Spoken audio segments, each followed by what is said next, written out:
अजीज तलबा अस्सलाम वालेकुम। आइए आज हम तवानाई के रिवायती ज़राए और गैर रिवायती ज़राए इसकी मालूमात लेंगे।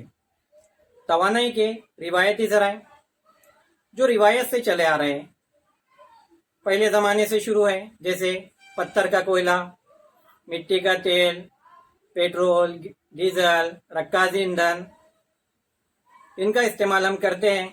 ये तवानाई के रिवायती ज़राए हैं।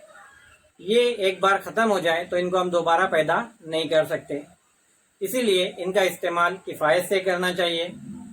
दूसरा है तवानाई के गैर रिवायती ज़राए। वक्त की ज़रूरत के हिसाब से आजकल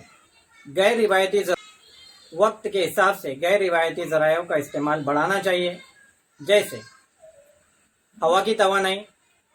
आजकल आप देखते हैं कि पवन चक्की की मदद से बिजली पैदा की जाती है। ये कभी ख़त्म होने वाली नहीं है। समंदर की लहरों से भी बिजली पैदा की जाती है। आबी मरकज़, पानी की मदद से भी बिजली पैदा की जाती है।